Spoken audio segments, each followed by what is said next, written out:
Welcome to the savannahs of northern Ghana.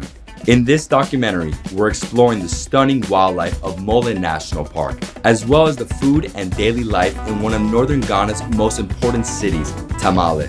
This part of the country is noted for its rich biodiversity. The park, in particular, is home to roughly 90 different mammal species, over 300 species of bird, and over 30 species of reptile.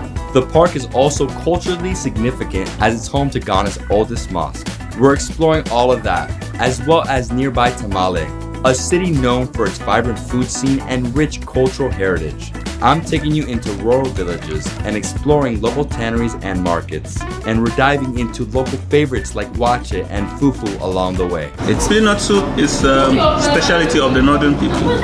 Yeah? And guys, if they give you too much, tell them to give you less. They give him like double the portion. Peanut sauce. So come with me as I take you on an incredible trip through northern Ghana. Good morning, everyone. I hope you're all doing well. This is David Hoffmann from Davidsbeenhere coming at you at 6 a.m. in Kumasi, Ghana. Today we are doing an 8-hour super long drive to Mole National Park, the biggest wildlife refuge in the country. On the way, we're gonna stop a few times, maybe see some palm oil, breakfast, lunch. Let's go. No, this is gonna be forever, man. Yeah, but it's going to be a beautiful drive anyway. From the forest zone to the wooded savannah, you're going to be amazed. Just the scenery along the roadside. It's been, I'd say, like a decade since I've done an 8-hour drive. Usually I try to max it at 4 hours, but because of where we are in the country, the only way to get to Mole is to drive from here. If you are in Accra, you can fly to Tamale. It's like a 1-hour flight, and then from there you drive, and it's like 2.5 hours, 3 hours?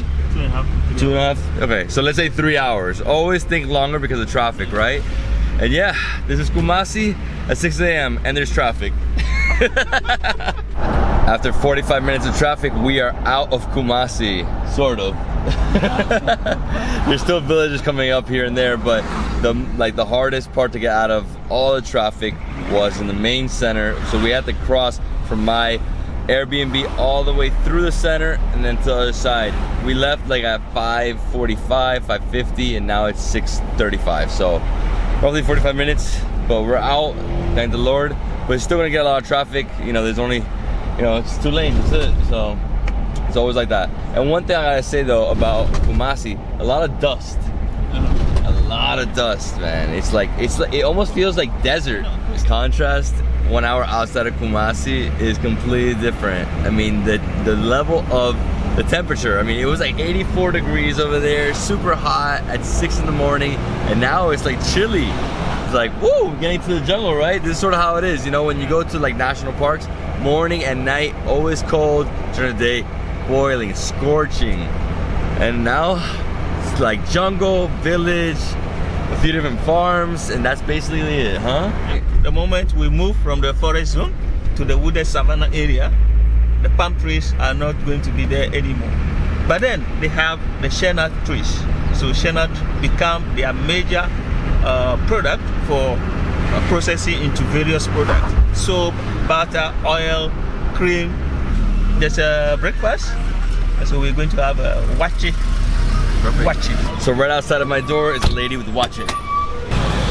So this is waakye. Waakye is from rice and beans. And we have some chicken, we have the gari added, and some grapes. And then we have tomato sauce. On top you have the black pepper. So if you don't like the spicy one, you can just remove the black one aside. And this is my friends, the waakye. It's so good. Love the rice, spring onions, the lettuce, and you have this delicious, like freaking yummy, a little sweet, a little spicy. That sauce. This is actually my favorite dish in the country. Big rice bowl. Got some chicken here as well. Yummy. The spice, man, delicious. I like it. It's like arroz con frijoles, basically. Sticky rice. This is what most of the school kids They take in the morning before going to right here, all school kids. And it's more like a sticky rice, right? So it has textures like, I wouldn't say paella or risotto, but it's more dry. It's more like Central American rice and beans. They cook the rice. When the rice is almost no, when the beans is almost done, then they add the rice. So they cook first the beans. So here in Ghana, you eat a lot of rice and a lot of fufu, which is basically cassava. They also do a lot of corn dough. It's a big mix, right? Corn, cassava, and rice. And this rice is the local rice. Alright. Not imported. Like, it's freaking phenomenal. Ooh, now it's spicy, huh?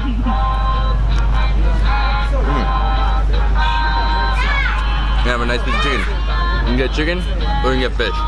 Man, Kumasi was hot in comparison to this.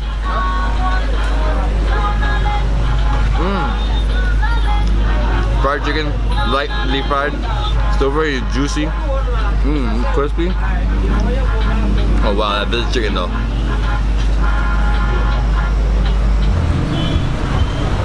So I just asked her for some more black pepper sauce. Oh man, it's so spicy. It's good, it's delicious. Hey buddy. It's like more like a pasty black pepper sauce, right? Like pasty. This is a huge rice bowl for breakfast. And each bowl is like $5, right? So like $1 US? No, 5 bags, so 10, that's $2. Yeah. $2. Nice sounds. 8 in the morning here, on the side of the road, in the middle of Ghana. I don't even know where we are right now in the world. Is there? You can see the name. Abofo. Abofo. ABO4. Okay, I'm done. So spicy.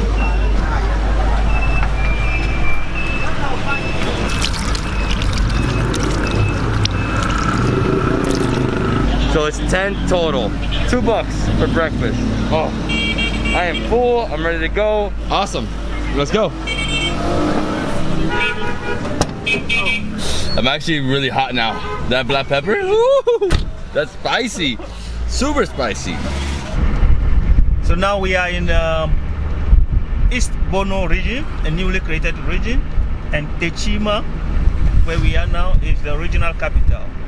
And this region is also known for the cashew production. So it's like a big town, this place. It's a big town, yeah. So compared to the other villages, I mean, this is big.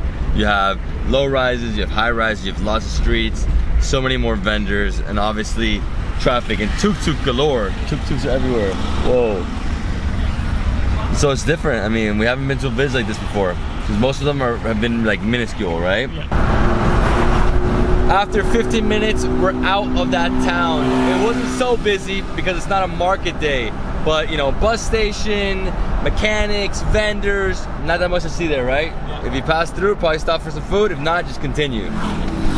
It's one of the major cashew trading points in cashew trading. Yeah. So we should try some cashews, but I don't see anything on the street. Haven't seen none.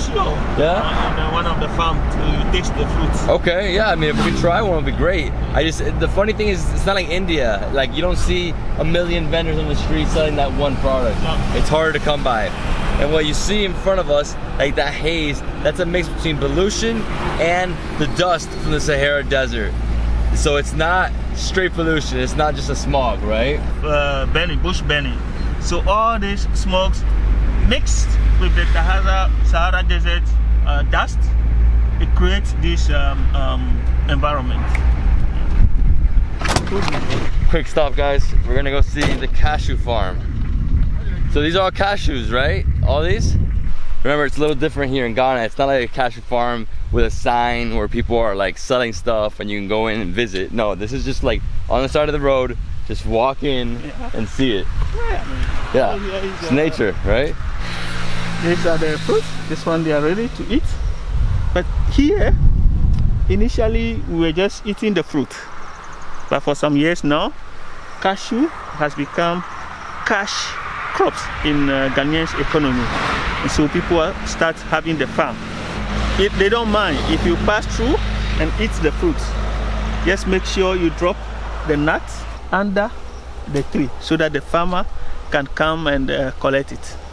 Some of them, they even place basket on the farm so you can drop the nut inside. Just drop it right here and then oh, so good. Mine's like, it's almost like sweet and sour. It's sweet and sour. So here in Ghana, you're not gonna see people roasting cashews on the side of the road. That's not how it works, right? You can just come up here, pull off the crop, leave the cashew right there, and then eat. Again, super moist, sour. But it's delicious. Let's go. Wow, I just ate like 3 of those fruits. So good, cashew fruit. Remember, please be respectful. Leave the cashew by the tree. Leave it somewhere they can see it. The stretch of road that we're on now is completely rural. Farmers, farmers, farmers. That is it. I mean, we see a village here and there, but easily 15 to 20 minutes in between villages. So all it is this, and the temperatures dropped. It was 77 Fahrenheit this morning. Now, almost 10 p.m., it is like 87. Really hot. Put my arm out here, and it's cooking. Now we are getting to the drier area. So it's becoming drier and drier. So more bushfire you are going to see along the roadside, unfortunately. So more savannah, right? This is like entering the African savannah up here. So we're going to make a brief stop at the Yam Market here in Kintampo. Kintampo, that's where we are? Kintampo, yes. So there's another big town, really big, similar to the one we just passed a little while ago. And Yam Market, where is it? Over here? Yeah. Right off the main street, behind a wall. There's this little neighborhood, and you have all these vendors. They're selling spices, they're selling fish, and here in the very back, we have the yam. Wow, lots of yam, man. Root vegetable. So this whole area is reserved for the yam market. Hi, good morning. Morning. Thank you. Look how big this is. Huge. I love it. For me, yam, cassava all day. Are we buying some?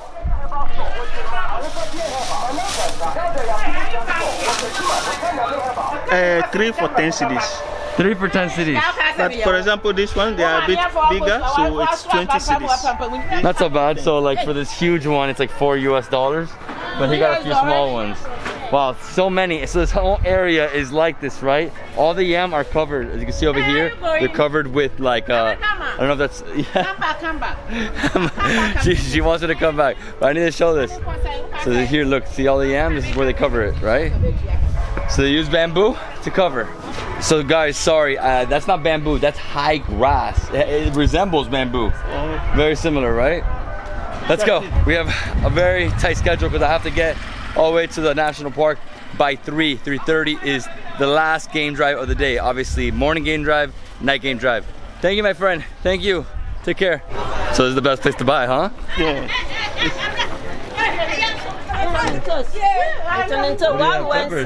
This lady's too funny. She wanted me to come here and take photos of her.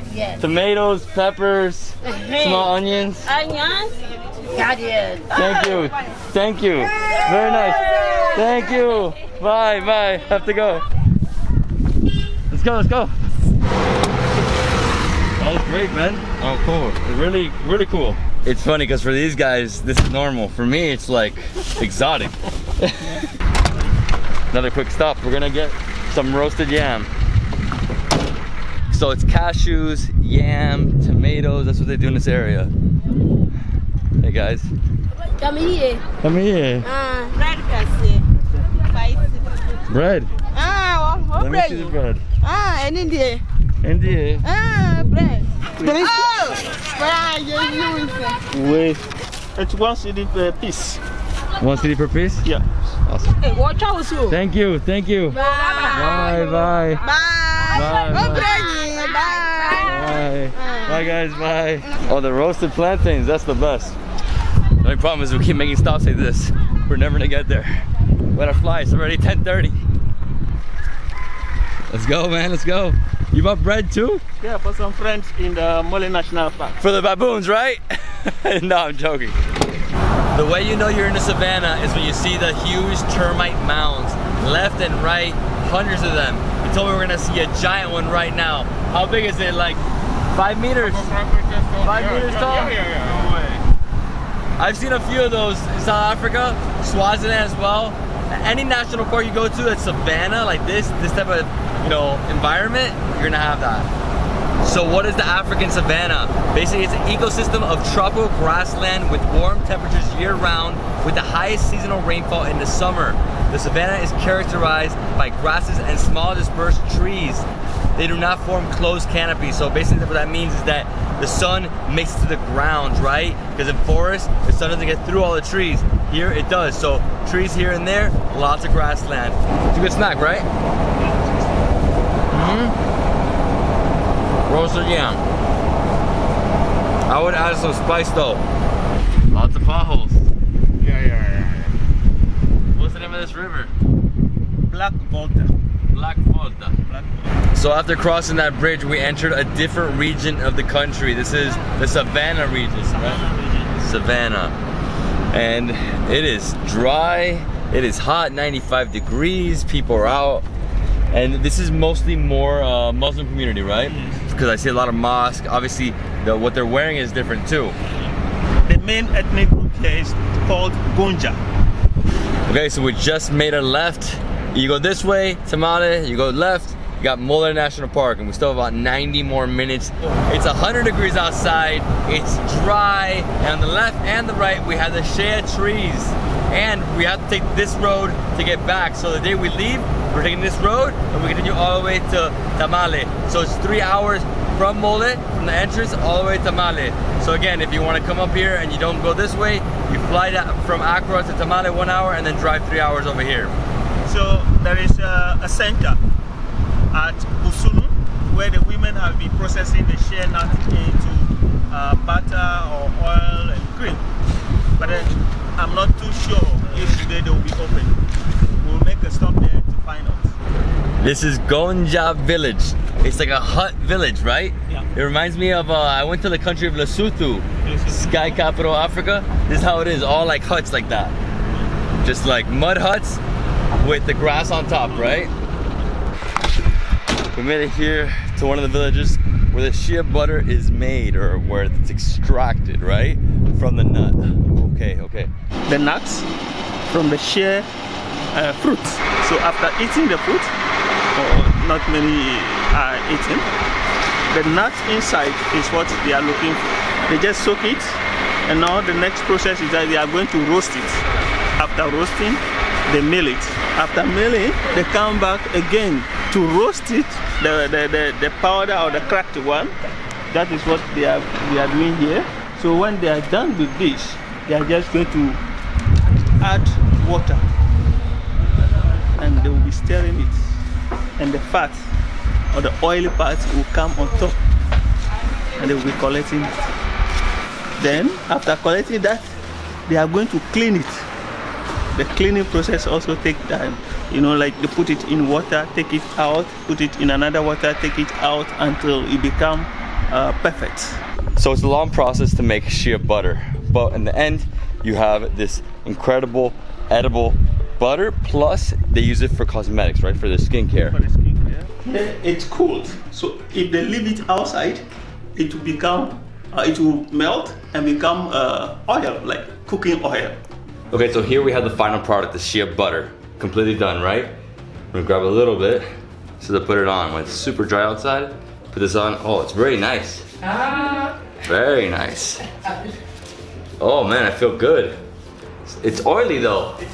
It's oily. So the one we have here, this is like rock solid. Take it outside, it just melts. Obviously you don't want to do that. Keep it in a solid state, just like this. On my head. Oh, this is nice, man. Can we buy some here? Can you buy, or they don't sell it? Actually, I would say this one, they are not selling it. They're not selling it. It belongs to the cooperative. What? So remember, here, they only make the product. They don't sell it. They send it from here down to Accra. So unfortunately, we can't buy any. I really wanted to buy some, but I put enough on that I like moisturized my entire skin for the day. Let's get in the car. Still have some time to wait to Mole. That mango. That mango. That mango. This is the last town? No, not the last town, but the regional capital. The original cover of this region. Savannah. Savannah. So we are still having about 26 kilometers to the park. So we're gonna stop for lunch? Yeah.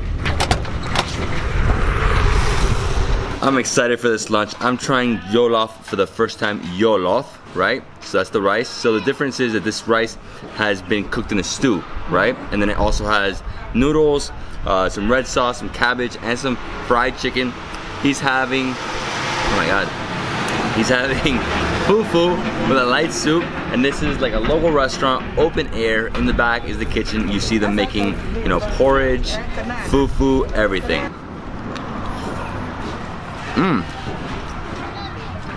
No, it's good. A moist rice with noodles. Get a little bit of this. This is unique. Most of the places you go, you request for jollof rice, you don't see noodles inside. So this is a very unique way also of doing it. So today I've eaten rice for breakfast with the waakye, now rice lunch. Oh, but it's good. Not for flavor. This one is cabbage. Nice tang, not so much. So it's like a spicy tomato paste. And here, fried chicken. Oh yeah. I love fried chicken in this country. It's never like crazy fried. It's so good. Really good food. And what does it cost? Like probably like $5, right? It's always around $1. $1 to $2 US max. Unless you're having snail. Snail is a delicacy. I spent $6 on a snail the other day. And I said, my friends, that is lunch. I'm gonna enjoy the rest of it. And I'll see you in 2 minutes in the car.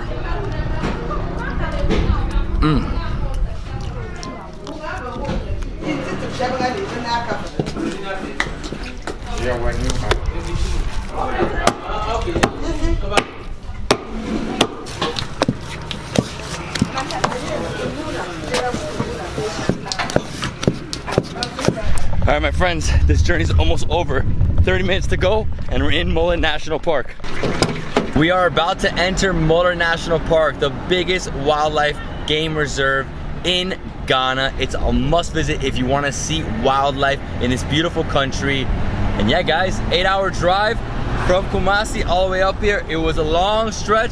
We ate some waakye, I ate some jollof. We saw Shea butter. We saw the biggest yam market in Kintampo. Oh, whoa, look at this. Oh my gosh.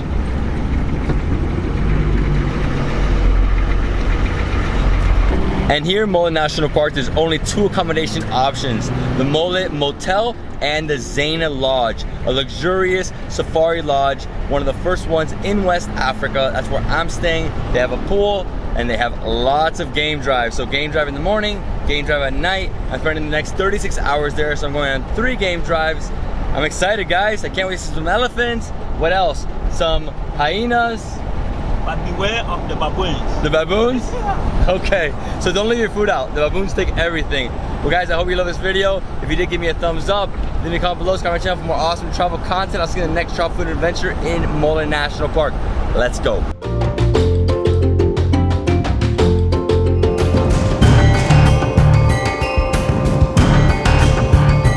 Good afternoon, everyone. I hope you're all doing well. This is David Hoffmann from Davidsbeenhere, coming at you from super hot, dry Mullen National Park in Ghana, the biggest wildlife game reserve in the country. The national park was established in the year 1958. It's 4,840 square kilometers, and the reason you come here is to see wildlife, buffalo, monkeys, crocs, elephants. I'm so excited. I'm staying here at the Zaina Lodge, which is one of the first luxurious wildlife camps in West Africa. And from here, we're gonna explore, right? So we're gonna get on a game drive right now at 3:30. We're gonna see my room, and we're gonna eat some dinner. I have been to Mullen National Park since 2007. Every year? Every year. Elephant for sure, and the antelopes. But sometimes I'm amazed to see the baboons, the way they behave. Baboons? Baboons. You have fun with them, you know. People say that there's lions, there's leopards, and hyenas. Lions, they were telling me it's like really, really rare at this point. Hyenas though, there is, right? There is. we just got off the paved road. Now we're on a dirt road, right? And this is how it usually is in the savannah, right? In the bush, African bush, always dirt roads. So sometimes it will get to a point when they see the animal a bit far, you will have to get down from the safari car and walk. So we just entered the lodge. I like it. So the outside, that's like it looks like how it is in Burkina Faso, no? Burkina, Mali. Yeah, it has like the same. No, I've seen photos. It looks very similar, like that mud wall, right? You have a few different areas. I'm guessing that's where the restaurant is, and those are all the different rooms. Okay. Thank you. Now Hassan will lead you. Wow. So I'd like to just take your temperature. Perfect. Wow, look at this. So this is the reception area. Yes, exactly. Huge ceilings, man. I've been to a lot of safari camps. This one's special. I already see it. This is incredible. Thank you. Wow. So a lot of different areas we could sit, relax. Got the pool right there, infinity pool looking over the entire thing. Whoa, bro. Here, let me see this. Let me see this. This is incredible. This is why I came. I forgot my bathing suit though. Got a water hole right there. So we can see the elephants in the watering hole, right? Hopefully later. This is real Africa. This is what I missed. When I went to South Africa, Swaziland, Malawi, I experienced this. Even in Rwanda, I had a few different experiences similar to this. Some freshly squeezed lime juice, bit of salt and sugar, just to refreshen you. Welcome drink, right? Yes, it is. I need another. Okay, so the reception area has a lot of different purposes, right? So they receive you, you check in right there. Over here to the right is breakfast, lunch, and dinner, right? Looking over the entire savannah. You got the pool down there. Right here, you have a bar, right? So beautiful. Wow, this is awesome. So the lodge has 25 rooms, 13 on this side, 12 on the other side, and they all look over the entire game reserve. One thing I gotta mention though, when you're walking to the room, stay on the path. Don't go off, because he was telling me, sometimes there's animals, you know, baboons, warhogs, they come around here. And this is my room right here. And this is my huge balcony slash terrace with an incredible view looking over the entire game reserve, 2 watering holes, and over here we have our first African elephant. And this is the luxurious tent. You're welcome, Mr. David. Dude, this is awesome. Thank you. Great. Wow, so huge tent, king size bed. Over here we have a workstation, TV, right? Yes. And there's no walls, or there is a wall over here, right? Yes, at the vanity area. So the vanity area is a solid wall. Yes. So, but this is a tent. Yes, it's a tent. Incredible. Okay, so over here, lockbox. You can put up your clothes if you want to, if you're staying here for a few nights. We have the shower, love it. Lots of space, lots of light, right? Over here we have his and her faucets. And these are the organic products made from shea water. So Okay. it's a body lotion, hand washing soaps as well. They are all locally made From Shea. from shea. That's amazing. Yes, please. And this is the toilet. Lots of light, cozy. Man, I love it. Luxurious tent here in Ghana. You have to stay at Zaina. Yes, and one of our unique thing is this cooler box. So if I open, you'll be surprised what you see inside. This is your local fridge. That's what we do. Every day we refill this ice. All right, my friends, it's time for the game drive. Let's go see some animals. You're my guide today? Of course, yes. Awesome. And you're my ranger, my wildlife. First game drive. Thank you guys so much. I'll see you in 2 hours. Let's do it. Woo! We expect to see 8 different species. 8. Sometimes we see more than the 8, sometimes we see less. That include the elephants, the roan antelope, hartebeest, waterbug, cob, bushbuck. We have the 3 primates, the baboon, the potas monkey, the green monkey, or the velvet. These are what we are targeting this evening. Perfect. Sometimes depending on the location we choose to. If you don't, we are not able to go further. Because I'm the only person staying at the lodge right now, there's no one else in the vehicle. I have the whole thing for myself. So what I love about this vehicle is that you can actually stand up and look through here, right? Wow. So in case there's animal over here, you can walk around, you can look around. This is great. Wow, so much air. Plus you have a cover, so you don't feel the heat that much, right? Woo! Look at this. We're on safari, yes. Cob, K-O-B. Cob. Yes. Antelope. Yes, and they are from the family of Bovidae. This structure that you see over here is a satellite camp. We have several of these structures dotted around advantageous places in the park. First 30 minutes, we've seen a few different antelope. You know, I've been on many game drives before and I know how it works. You go for 2-3 hours in the morning or in the afternoon and you look for animals, but you might see nothing and you might see the whole entire Big Five. You know, obviously if you're down in Kruger. But yeah, I mean, a few different antelope. Now we're going to a watering hole and there, oh my gosh, the African massage is wild. And there we'll see hopefully elephants. You know, this is a dry season. During dry season, the best place to see animals at the watering hole because there is no rain. And if you do come in summer, you know, it's rainy, so it'll be lush. There'll be a lot of animals, but it'll also be raining. So that's not good either. I personally like coming in dry season. That's the best time to go to Africa, African savannas. Ooh. This is wild. And yeah, we should see something soon. So definitely do 2 or 3 game drives when you go to any national park because you need to have multiple chances to see animals. I've gone on game drives where I've seen 0, and I've gone on game drives where I've seen everything and more. Oh, what's that? So lots of antelope, right? Forever antelope.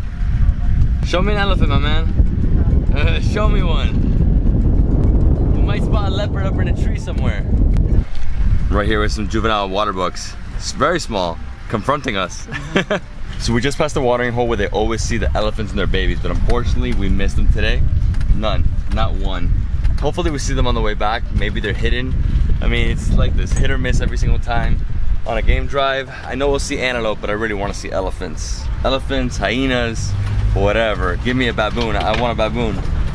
Is there anything up there? Nope. So right here we have a baboon.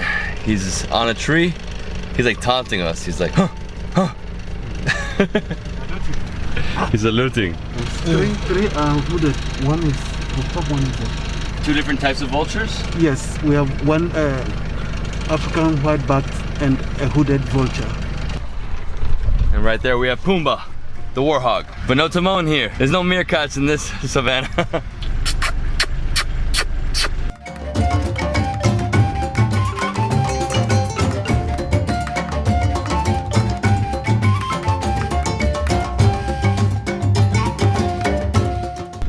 Back to the lodge just in time for sunset. Wow, man, that is gorgeous. Yo. Thanks, my man. Thank you so much. Thank you for the experience. Woo, hard to get out of this vehicle. Yeah, it's quite hectic. Okay, so I'll see you tomorrow. Yes, please. Thank you. Thank you so much. Thank you. You're welcome. Thank you.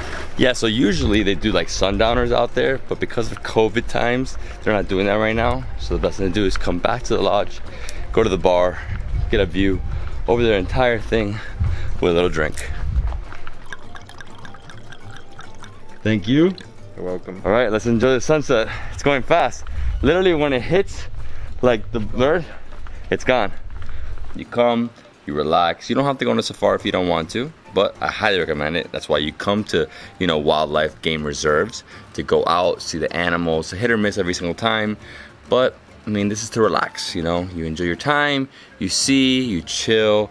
And I am beat because today I woke up at 5 in the morning to drive all the way out here. Drove 8 hours from Kumasi, long drive. All right, guys, let's go film the kitchen. They're about to make my dinner. They're making you pork chops with fried yam. With fried pork yam. chops, actually. So pork chops with fried yam. I haven't had pork chops at all on this trip. I'm fine. You I really love your matching outfit. got me. So our dinner is the pork chops that are baking in the oven right now, and they have a sauce on top. Looks delicious. Over here we have the yam boiling as well, right? And this is a tomato soup as a starter. It all looks good, my friend.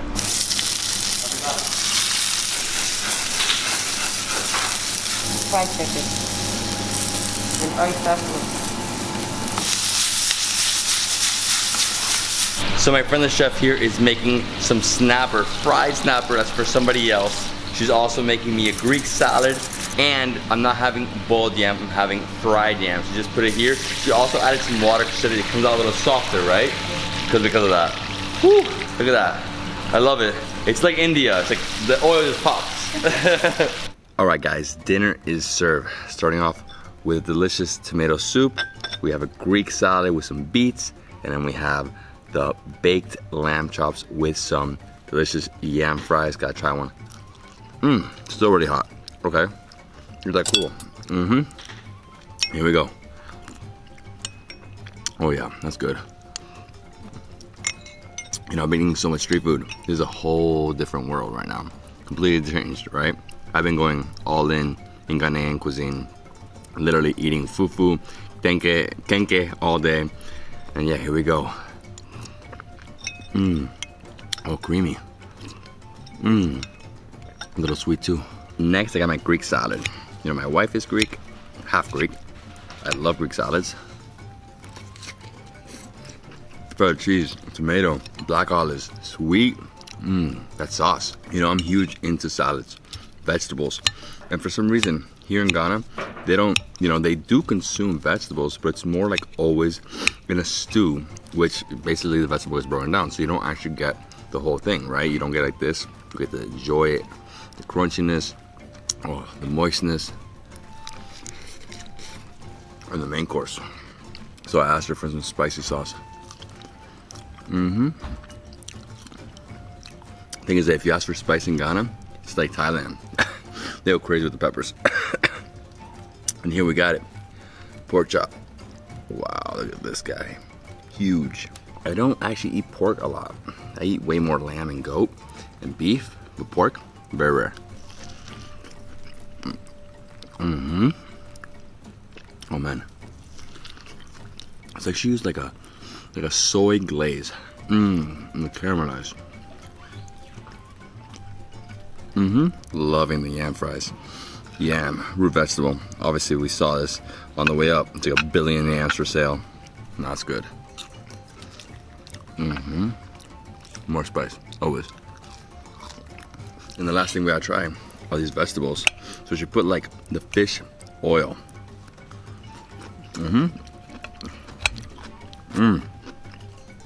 It's almost like that Chinese Szechuan taste. I love the crunchiness. A little spicy, same time a little sweet.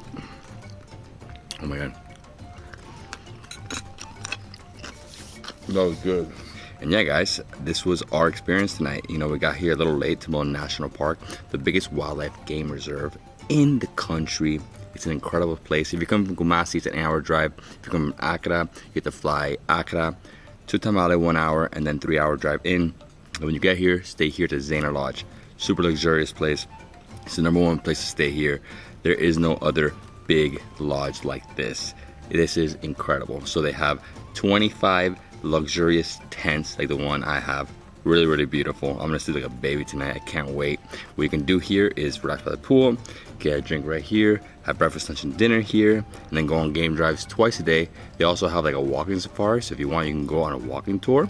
You can go see the hide with the ranger. And yeah, that's what you can do here, right? So that was my first game drive in West Africa. Tomorrow I have an entire day to explore. So I hope you enjoyed this video. If you did, give me a thumbs up. Leave me a comment below. Subscribe to my channel for more awesome travel content. I'll see you in the next travel food adventure here in Bono National Park. And guys, drink a lot of water because it's super dry.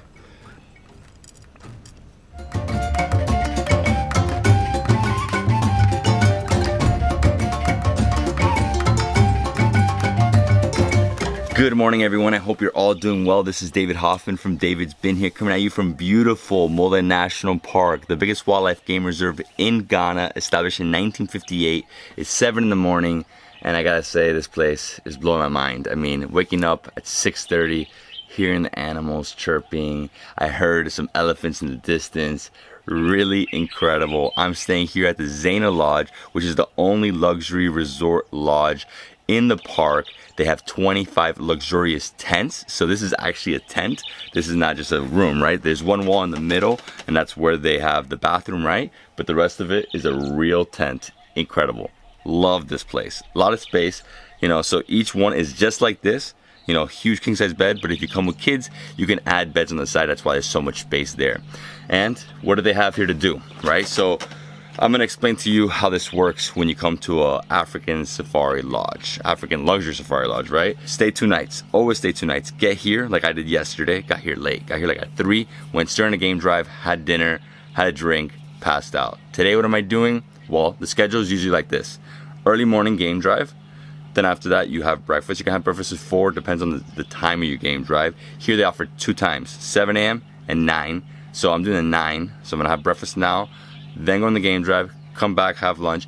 Then I'm doing a quick day trip to Larabanga, which is the Mecca of West Africa. It's one of the oldest mosques in the world. From that, I'm coming back here, going on another game drive, having dinner, and I'm having a drink. That's basically it. That's how this works. This is a place to really kick back, relax. You know, during the day you don't have to go to the mosque. You can just go and relax by the pool. You know, they have an infinity pool. They have a bar there, dining area, reception. I mean, this property is really mind-blowing.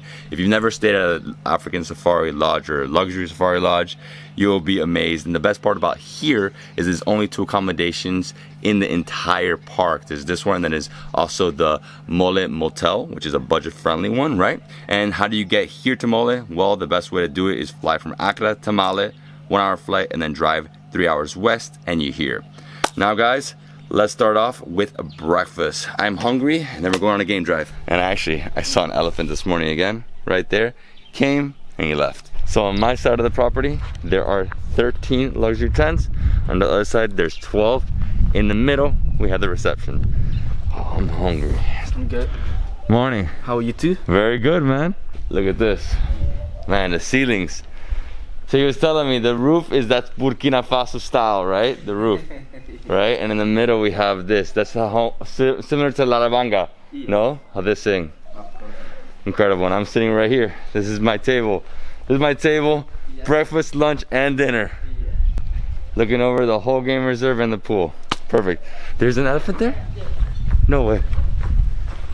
We have an elephant right here in the front of the lodge in the reception area. This is where you pull up, where they bring your luggage in.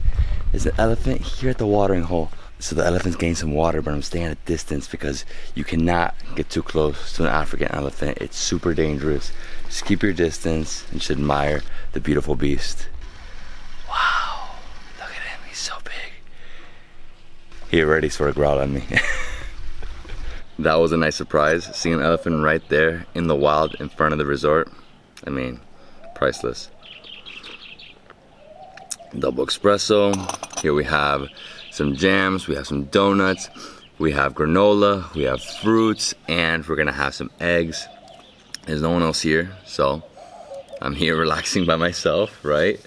The pool in front of us, the incredible lodge, and just the animals. I mean, these are the type of experiences that you will really fall in love with Africa, because this is just so different from, you know, traveling around the world, going to major cities, you know, being on a run schedule. This is really relaxing. Tranquilo, like just chill. What am I gonna eat? I'm gonna have some of this papaya all day.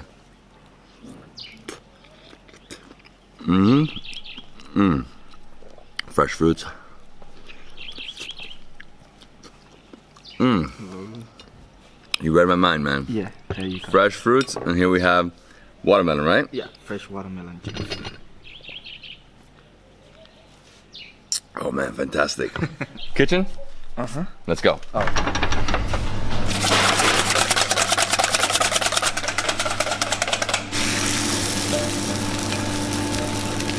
She's making a very unique omelet for me. She added green pepper, red pepper, also some chilies, but then she added it to the salamander so it can get like nice and like almost like quiche, right? It just changes the texture a little bit. Yes. And then she's making over here the beef sausages, right? And what else are you making? Oh, now you're gonna fry it. Okay, great. Oh, it's gonna be good. This is gonna be a spicy breakfast, huh? Yes. Last night, the spice? Super spice. This is my Ghanaian queen right here.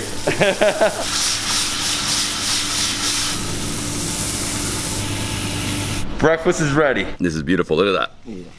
Wow, I actually haven't seen eggs this like stunning in a long time. Okay, the beef sausage, this incredible egg. I like how she did that in the salamander grill. Yeah. She added it like the top, right? Yeah. Perfect. Thank you so much. I'm getting more of your espresso. Let's dive onto this food. Wow, so much food. To be honest, I might just eat this alone because the rest looks like a lot. Oh yeah. I love what she did here with the omelet. Oh, chilies, spicy. Get a little bit of sausage. Wow. I'm gonna start doing that. Putting the skillet straight into the side of my grill like that. So unique. So peaceful. It's breakfast. Breakfast of champions. Alright, my friends, I have 15 minutes to get ready for the game drive. Quick espresso. I'm gonna finish my breakfast and let's go see some animals. I think we're gonna have good luck today. We saw an elephant this morning, and right now we just saw some buffalo, some water buffalo right across in the watering hole. And here we have our ranger. My friend, how you doing? Let's go. Let's go. Let's do it. Let's get it. Woo. Monster vehicle. And again, I'm alone. And this is it, back in the bush. Remember, you can do 2 game drives a day. Also, they offer a walking tour. So a walking safari, you can do that as well. That's in the mornings, schedule it, obviously. Personally, I think this is better. You're gonna get way closer, you're gonna see way more. Walking safaris, you won't see so much, but it's a different experience. They explain to you tracks, you know, when they see, you know, manure and different things, right? Hey, we're gonna see stuff today. I'm so pumped today. Today's happening. It's a hit or miss, but today it's not a hit or miss. Today we're getting a, you know, a home run. Okay guys, so we're going down to where the watering hole is in front of the lodge to see if we can see the water buffalo, okay? FYI, you can never get out of the vehicle unless you're getting down with the ranger. And the ranger has a gun. He would never shoot the animal. What he'll do, if they do try to approach this elephant, you know, tries to like trample you, he'll shoot in the air to scare it. That's it. They would never actually shoot the animal. They do not want to hurt any animal. They just have this to protect us in case anything goes wrong. So unfortunately, a couple of minutes ago, we did see 2 buffaloes down the water hole. And upon driving down, they unfortunately have left, but there is a floating carcass that was hunted by the Nile crocodiles. We have a lot of Nile crocodiles. Right here, there's crocs. Right here in this water, there are crocs. Oh my gosh. So the carcass is there. Can't get too close to the water, obviously. Cannot go in the water. All right, let's continue. These are Patas monkey, and they have decided to dwell on the ground because they have a speed at 55 kilometers per hour, and they live in multiples of females managed by 1 alpha male. There's another water hole here to the right, and there's a few more crocs. Hopefully we see an elephant there. Oh wow, is an elephant there? Yeah. No way. Let me hurry up, I see the elephant right now. So there's 4 elephants over there. Looks like some mothers and some calves. Wow, look at this. Hey, right here's perfect. Remember, try not to make any noise. These guys get startled and they can trample. Wow, what a massive beast. Remember, the African elephant is way bigger than the Asian elephant. And I don't know if more aggressive, but I wouldn't want to be too close. If you're approaching elephants, I try to watch the body language. If the ears are flapping, it's feeding, dangling the tail, is in a good mood. The comfort zone, it finds itself with you, it's okay. So that's why it's flapping the ears, dangling the tail. It's not bothered about our presence here. Okay guys, we're going back to the other water hole we were just at because there's 6 elephants there. They just called us from the resort and they said, hey, come back here right now. So we got these 4 beautiful, you know, lone males. But now we're gonna go see, are there gonna be females with calves? When we go, I'll be able to take the signal to tell you these are female, these are not female. Perfect. For sure. So we're racing our way back to the watering hole. As you can see, we saw some guinea fowl pass by. We saw some antelope, we saw some monkeys. I mean, they're just racing through, passing the car. Incredible to see the wildlife just awake right now. You know, this is the perfect time to come. He was saying like around 9:30, 10 is when they all come out to the watering hole because in the morning it's a little cold, so they wait, you know, they want the water to get a little warmer. Let's go. Let's do. Okay, back at the watering hole. Okay guys, so as we approach, gotta be really, really quiet. The whole way in, shh, silence. Okay, so they're right there in the water. There's 4 in the water, 2 above the water. Wow, they're taking a bath. We're about to sit down right here, and a water monitor just came out of this tree and flew in the water. It was big too. It was like 4 feet. Incredible. elephants. They're here enjoying their bath. The other ones are getting a little muddy, right? Sort of how they cool down. Alright guys, we're trying to get a little closer. Remember, gotta stay really far. And this is happening here at the watering hole right in front of the lodge. So the lodge is right there. If you were up there having a drink or in the pool, you can watch this at 10 in the morning. This is the closest I've been to elephants in the wild. Look at this. Literally what? He's like 15 meters away, not so far. This is the max we can get. Obviously we have the ranger here. He's here. If we see them coming closer, we're gonna move away, right? Always respect the animal, but this is like a spectacle right now. This is why I came here. This is why I really wanted to come to Mole, to get this close to the African elephant. Indeed.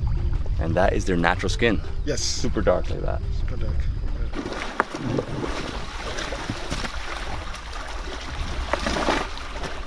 So David, you're gonna go into the hide. The hide. The hide. It is a blank, and then when you're inside there, the elephants don't see you, but they give you all the time to look at them. The hide is basically, you know, a little bunker, right? It's a rock that they made. They carve it out, and from there you go inside. Always with the ranger. You can't go in there without the ranger. And we just wait, right? Maybe the elephant comes really, really close. They don't even notice you're there. I'm loving the hide. Just us, nature in front. They don't even see us. Yeah. Wow, this is actually a better view than from over there. The sun's in the right place. They're all right in front of us. They're still in the water, getting out. This is what they do every day, right? They take a bath, they get refreshed because it's about to get really hot. Around 2 p.m., it's 100, 105 Fahrenheit, which is like, let's say 40 Celsius. Crazy scorching hot, plus it's dry, so they need to warm up, right? They need some water. Best game drive, best game drive. Welcome. I don't even need tonight. No, but I wanted it tonight. Super home run.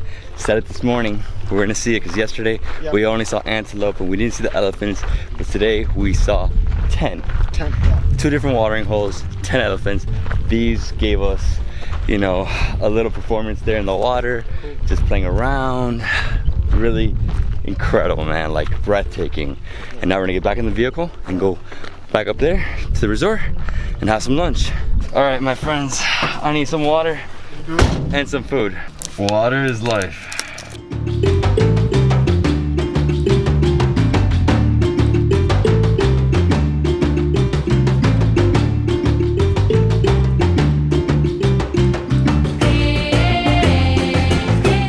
Yeah, only a 5-minute drive and we're back up here. Let's go. So it's 11:30 right now. Have a little bit of time to kill before lunch. I'm gonna relax right here, have a drink, then we're gonna eat.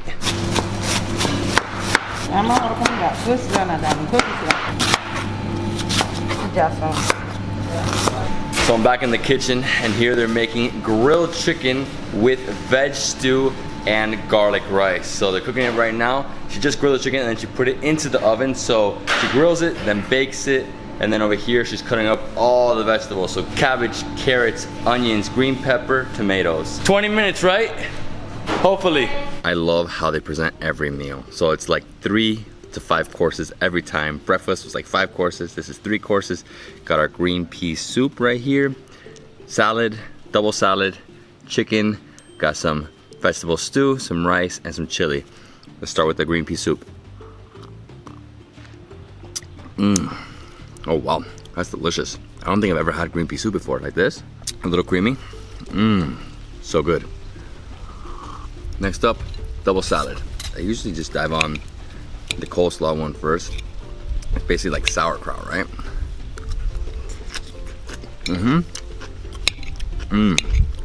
Cabbage, carrots, green peppers, some mayo, right? And here, regular salad with some black olives, some tomatoes, and some Parmesan cheese.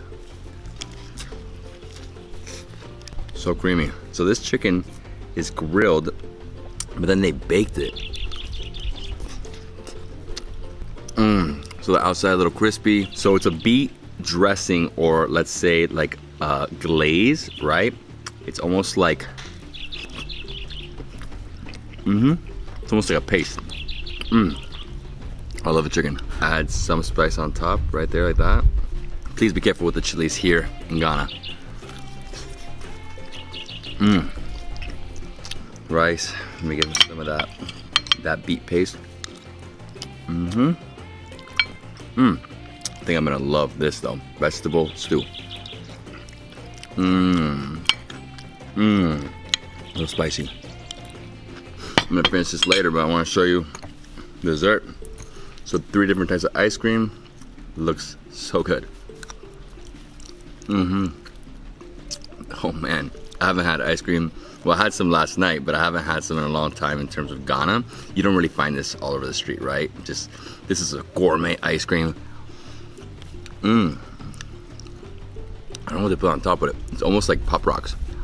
Let's finish this really fast and let's go see one of the oldest mosques in the world, the Mecca of West Africa. Let's go. Now we're going to Mognori to do the canoe safari on River Mole. And then we come to Larabanga to visit the mosque. Good day, Ben. Hi. Let's do this. How was your day? Amazing. The safari? Oh, so good. See the elephants? So, yeah. How many? 10. Ooh, bravo! The drive from Mole National Park to Mognori village might take about 20 minutes and at least 1 hour for the visit if you are only visiting the community, and if you want a cultural performance also, it's possible there. But we are going for the canoe safari. Okay, we made it. This is like a mud village. Like, it's like mud huts, right? The architecture of this community is completely different from the architecture in southern Ghana. You know, once we made it all the way up here to Mole, it changed completely. These are more, you know, mud buildings, and this is, you know, high grass, right? It's not bamboo, it's high grass. So they decorate this with their hands, you know, when they're doing it. So she decorates it, really beautiful, so different. This reminds me a little bit of some of the communities I saw in Lesotho, down in the sky capital of Africa. You know, that's within South Africa. Very, very similar, amazing spot. This is pretty incredible, guys. This is like a real, true, authentic African experience. A real local community, right? Okay, so from the village, we drove like literally 2 minutes, made a left, so we entered back into the park.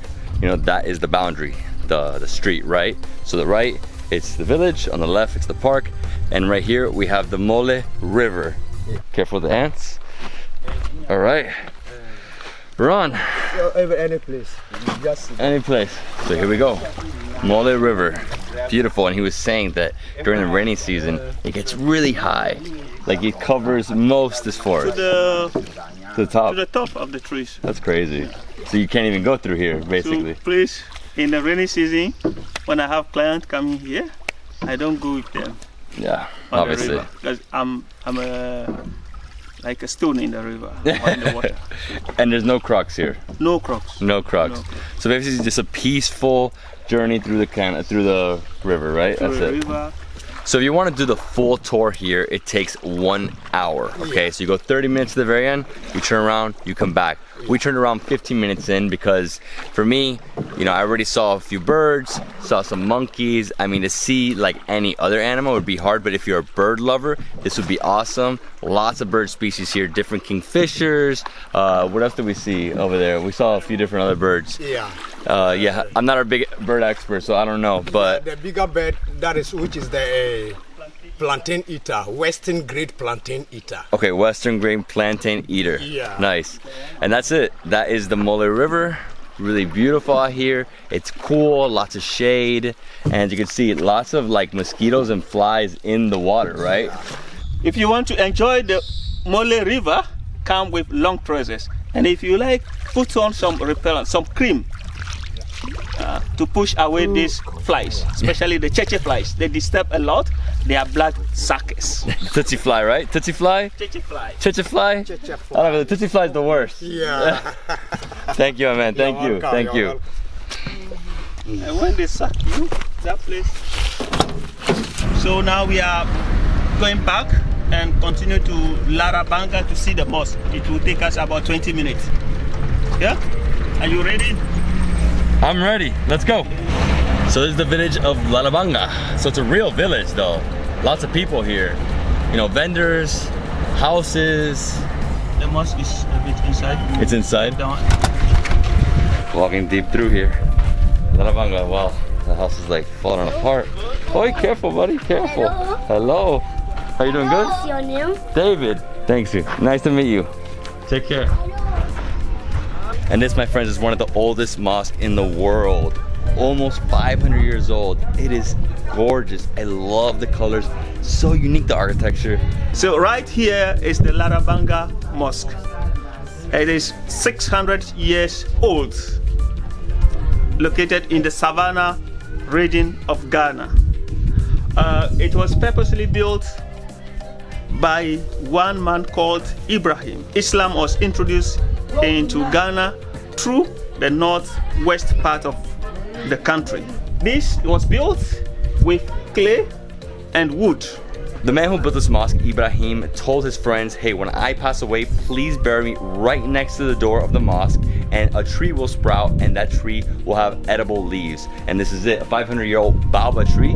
There's leaves on top, we can eat them if we want. This is one of the most unique mosques I've ever seen. I've been to Hassan II Mosque in Casablanca. I've been to a few different mosques around the world in Delhi, Kuwait, etc. But this is something really, really unique. I've never seen this. I mean, just, it's old, you know, 500, 600 years old actually. And look at this, you can actually see the inside in this door. Wow. So they made really, really short doors, the hallway, and obviously prayer rooms to the left and the right. Before we go back to the lodge to go on the game drive, we're gonna go see the Mystic Stone. We're gonna learn about it all right now. Literally a 1-minute drive later, we're here at the Mystic Stone. So back in the 1400s, they were building a road, and this stone, they moved it, they went back, they moved it again 3 times. They said, you know, we're leaving it. And what happened is Ibrahim used to come here to pray. And this is where he basically prayed to God and said, wherever I throw this spear, that's where I'll build the mosque. And he threw it and it landed right in the mosque. Pretty amazing. So people come here, you leave some money, you pray. All right guys, that's it for Larabanga. Let's go back to Zaina. Let's get our game drive.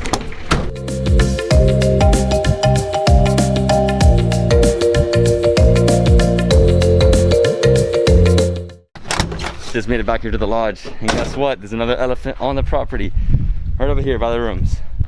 I don't even know if it's worth it going on another game drive at this point. I mean, the elephants are in front of my balcony. This is just too much. I mean, I am blown away. Really amazing experience getting here, seeing 1, 2, 3 right in front, this close. I mean, this is the best part about staying at African safari lodges, is this experience. Remember, we're in their territory. They can roam around us. You just gotta, you know, stay on the path. Obviously, if it's here, do not walk down there. Try to always stay far away, 50 feet minimum. Beautiful beast, just incredible. Nothing like seeing an African elephant in the wild. It's like the whole herd is on the property right now. There's 3 in front of my room, 1 here. So unfortunately, we didn't go on a game drive because the game came to us. The elephants were all over the property. Easier to stay here and just, you know, admire them, take photos, and just relax, right? So dinner at 5:30. Sorry, I'm so hungry, so I just told him, hey, is it possible to get dinner right now? They're like, yeah, no problem. So I'm having a pumpkin and potato soup, also having like a Caesar salad and a carrot salad on the side. Really yummy. Look at this, so good. And for dinner, we're having chicken kebabs. Onions, chicken, red pepper, green pepper, onions, chicken, all the best. Today was epic. Started off in the morning really early with some breakfast. Then went on the game drive. We saw 10 elephants, got really close to them. You know, we got off the vehicle, walked up to the watering holes, saw them at a distance. Then we came to the next one, saw the 6 right here. Literally, we were like, I'd say 5 to 10 meters away right there, but they were in the water. So a little harder for them to, like, you know, run up to us. And then after that, we came back, had a quick lunch, and then flew over to the canoe ride. We saw like the oldest mosque in Larabang, oldest mosque in West Africa. Really beautiful. I love the architecture. From there we saw the Mystic Stone, and we came back here and we saw the elephants right on the property.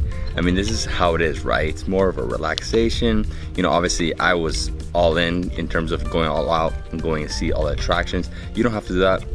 You can easily just stay here instead of going to see the mosque, canoe ride in the Mystic Stone, relax here by the pool, have some drinks if you want, and chill. Well guys, I hope you enjoyed the video. If you did, please give me a thumbs up. Leave me a comment below, subscribe to my channel for more awesome travel content. I'll see you in the next travel food adventure in Ghana.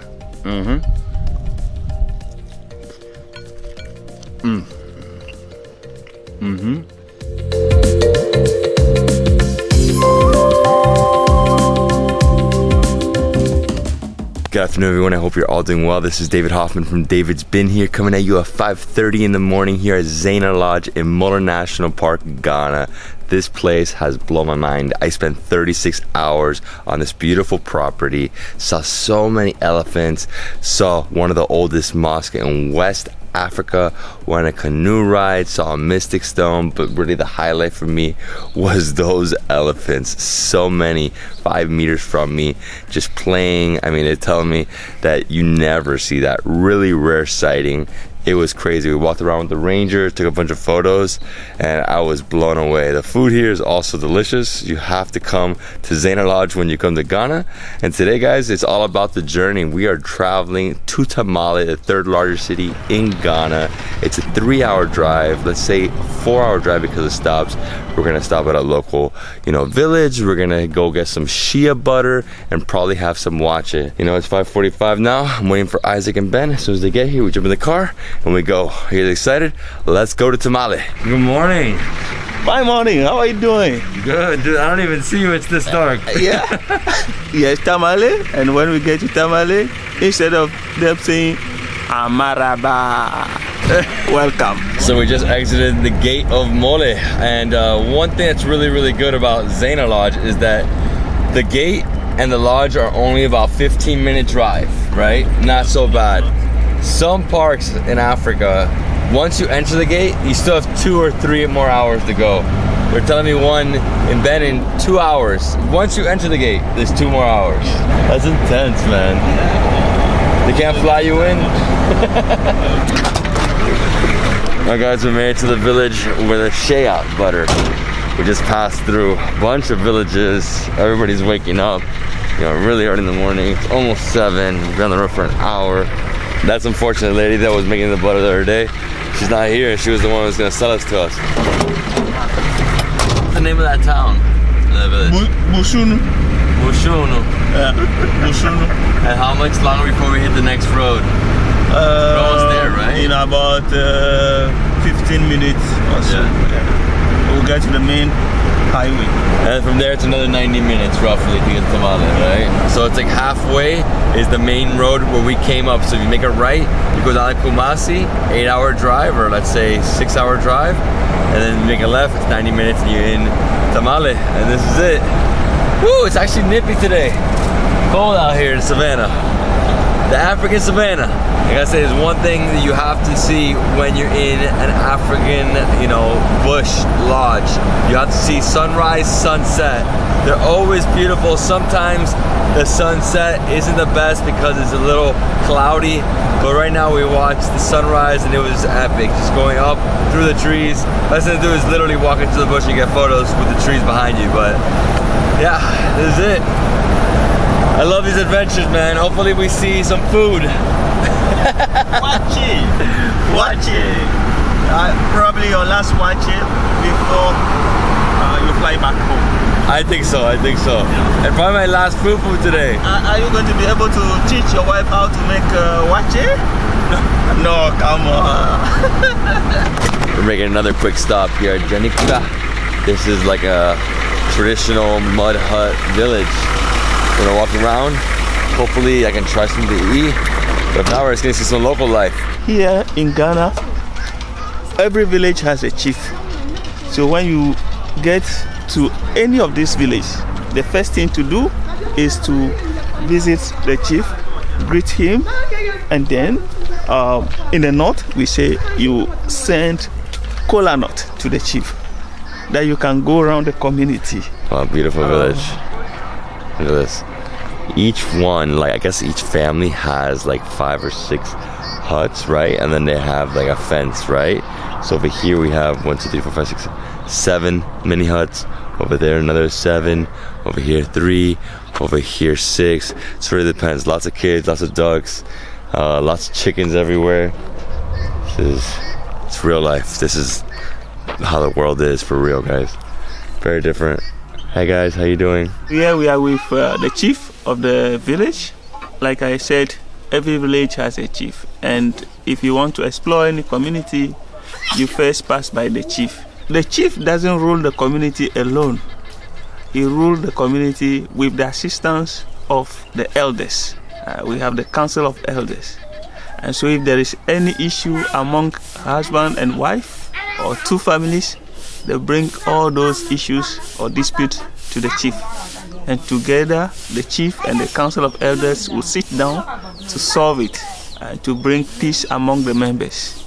There is no police, so the chief and the elders play the role, the intermediate people among the community members to bring them together. Thank you. Okay, so we met the chief, we met his family. We saw them making some tea, which is their local tea, some random plant. I've never seen it before. Here we're gonna walk around some more, see if we can try some tea, maybe some porridge. I don't think they're doing fufu at this time in the morning, right? No, too early for fufu. They collect the high grass during the dry season because during the wet season the roofs get a little damaged, right? Because of how much rain there is. Exactly. And also the reason why they use the dry season at this moment to renew or renovate the roofing is that there's no more farming activity. So instead of staying doing nothing, they take this time to renovate, to work on their buildings. But also here there is a difference between the buildings.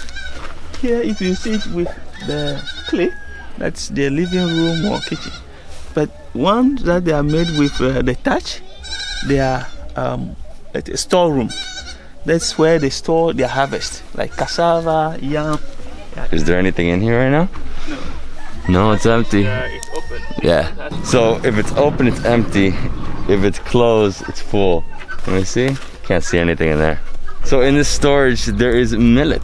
Yeah. But like millet the whole thing. Could be mixed with sorghum. Okay. Yeah. Millet and sorghum. Yeah. I don't even know what sorghum is. They are all of the same. One is red, one is white. Okay. They even have a Guinea corn also. Okay. Yeah. They mix all together in one. But cassava and yam also in another one. So I'm gonna try the millet porridge. Okay. It's a little sour. Boom. Thank you. Thank you. Take care. Take care. That was an awesome visit. We just walked through, saw a few of the locals, some doing daily life, and they didn't really care that I was filming, so they allowed me to film. Obviously, at the end, I gave the lady $5, which is $1 US. So, you know, she's happy because at the end they start saying, "Hey, money, money," and you know, you have to give them something if you're taking photos. All right, let's continue this road trip. All right, let's go.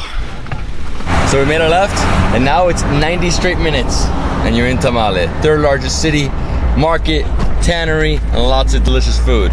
So at the moment, we're in the dry season, so you see the environment is so dry. But come here from June all the way to November, it's very green.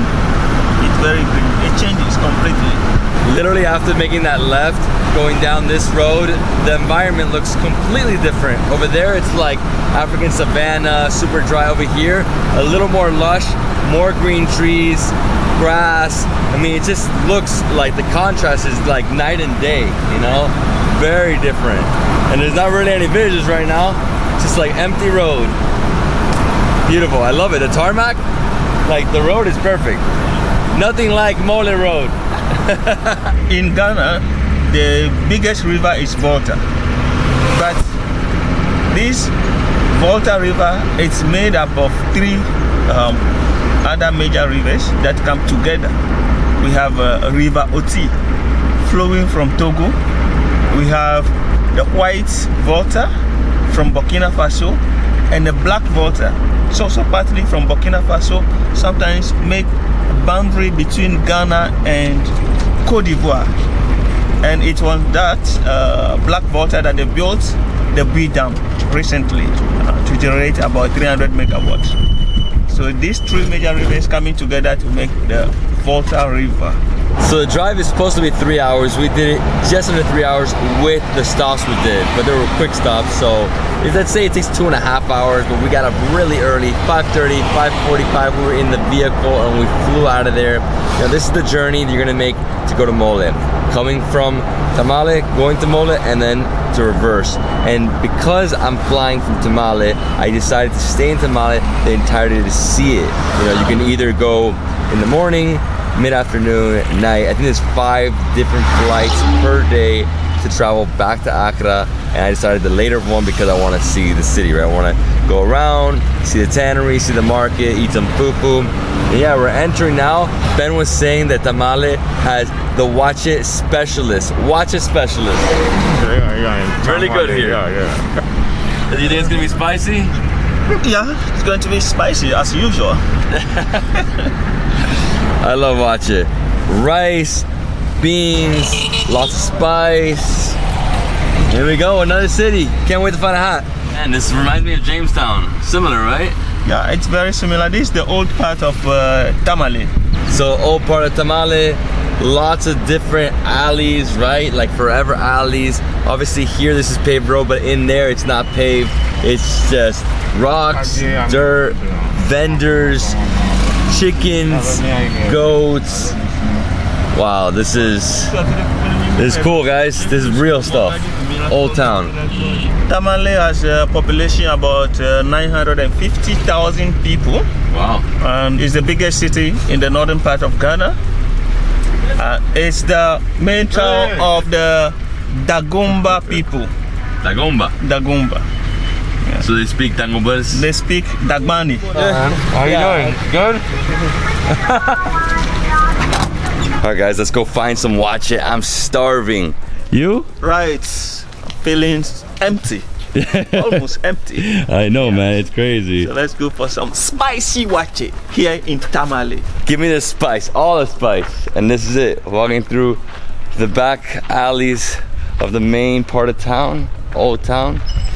It's got some, what is it, some lamb here, some sheep, coconuts. I mean, this is somebody's backyard, basically. This is how it is, right? This is very different, actually, from Jamestown. I mean, it reminded me of Jamestown of entering, but some houses are aqua, some are orange, some are blue, different colors. Here we go. This is great, man. This is the real thing, man. I'm in real Africa now. Morning. Morning, sir. Everything good? Yes. God bless. Take care. Man, this house is like falling apart right here. I mean, solid structure. Getting to the main street now. This is it, the waakye spot. I think we're actually gonna be eating in her like little balcony area. Balcony, what am I saying? Little terrace. So we're gonna eat here. Okay. Nice. Hello, my friend. Waakye? Spicy? Yeah? Spicy, you sure? She just made us some delicious waakye, some rice. I don't know what else. I think she had cauliflower, some noodles, and some black pepper, some spicy black pepper sauce. I mean, look at this dish. It looks so flavorful. Oh man, it's like almost like Asian inspired. So cauliflower, noodles. What's the black? That's the pepper. Black pepper. But is there meat in it? No, fish. Fish? Yeah. So fish and there's egg. Wow, hard-boiled egg. That's good. Yes, we did it. We got the waakye. Best thing to do is mix it all up, right? It's Ghana food. Oh man. You notice the difference is that there's so much beans inside. Sorry, beans? So much flavor here. So it is garo, right? Garo? Gari. From the cassava. This is the best dish in Ghana, guys. Spicy. It has just the Asian influence, I guess, because the noodles with the rice. And I like the rice. It's more like, you know, I said it before, but this is like more like arroz con frijoles, very Latin American. This is a delicious dish. Thank you. Get some of the egg.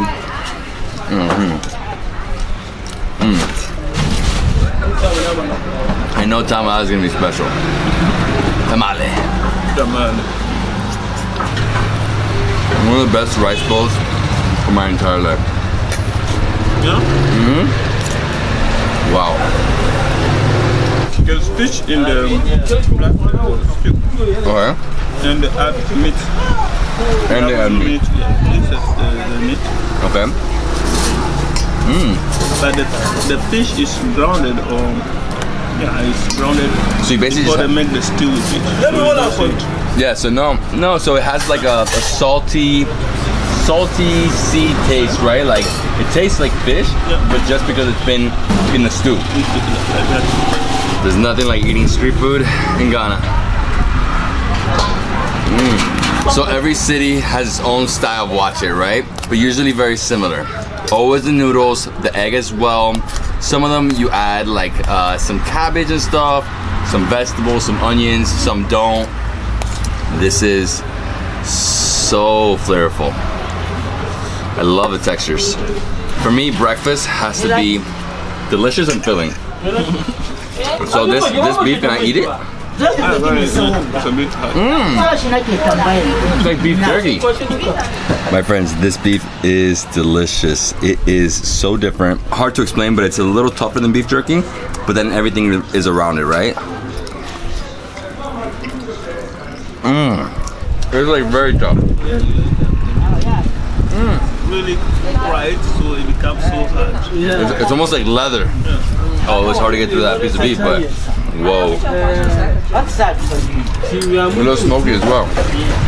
Would you give me some more black pepper? More sauce?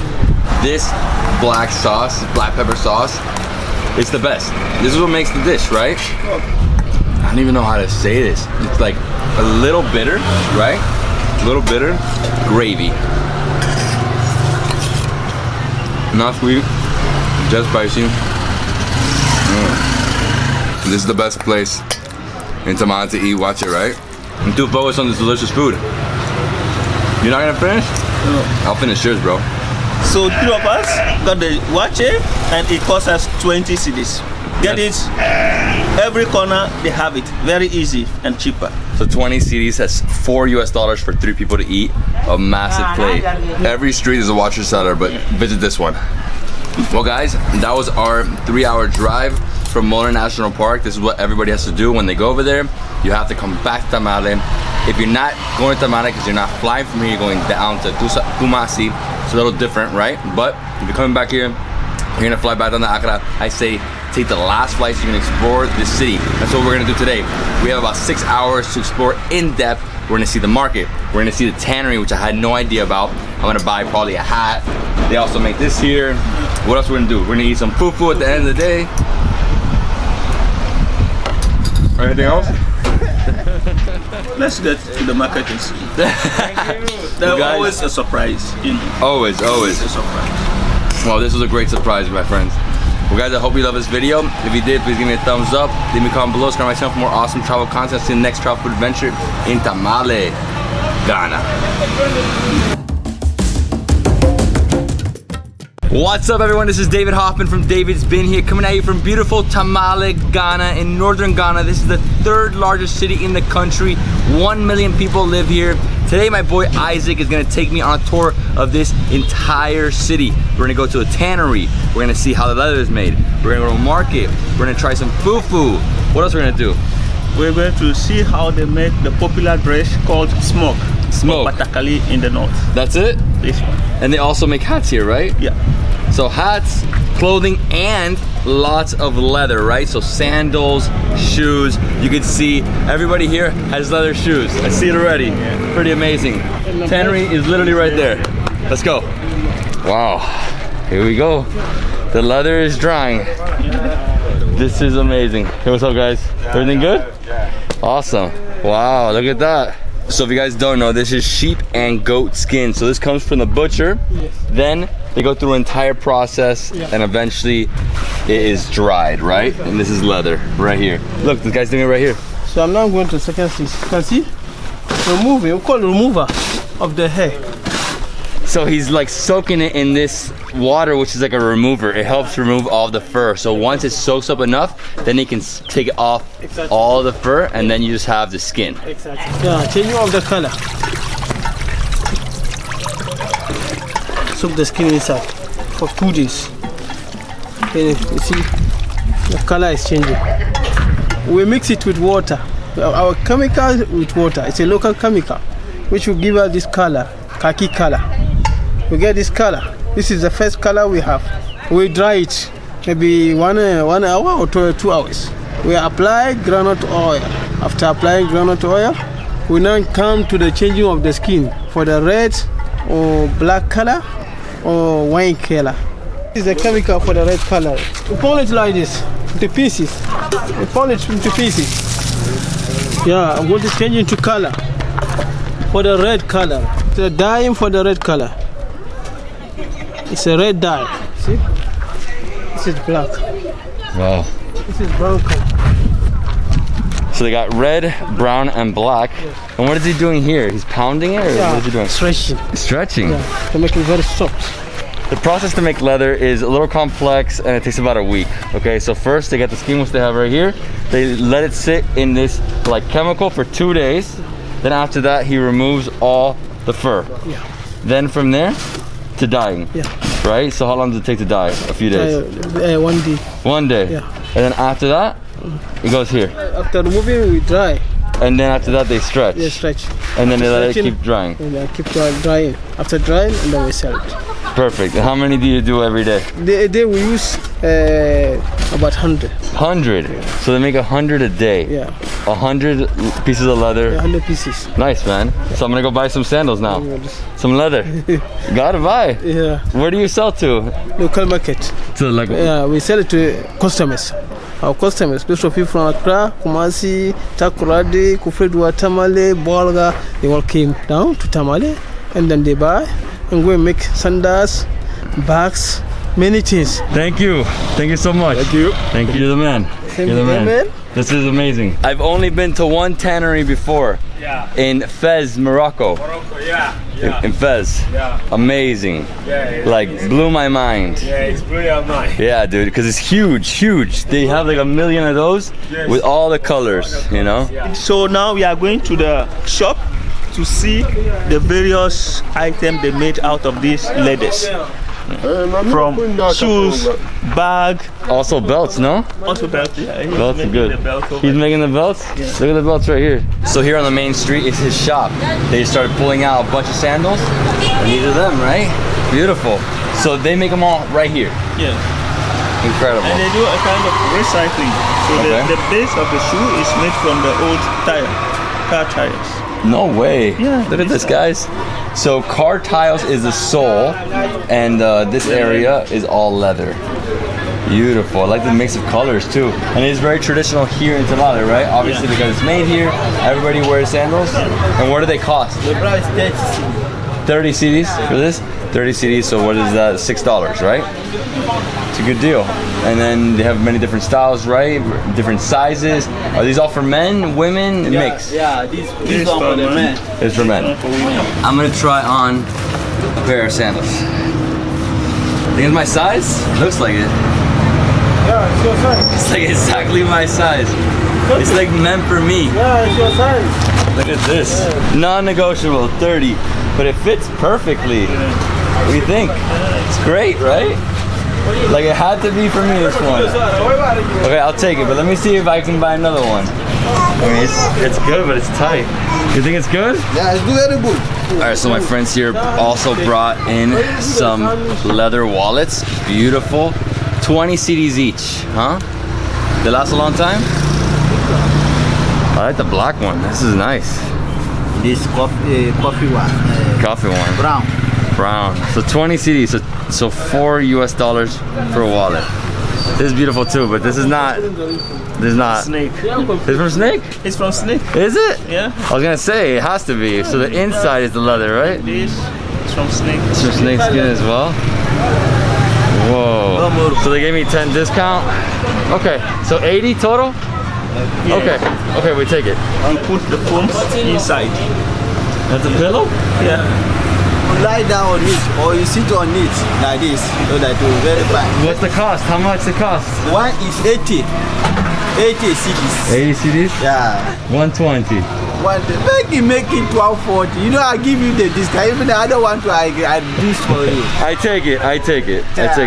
So 210. I got 3 wallets, sandals, and 2 beautiful pillows. Wow, this is wholesale. If you go to the market, he's selling it to the vendor at the market. They're gonna add at least 25 to 50% on top.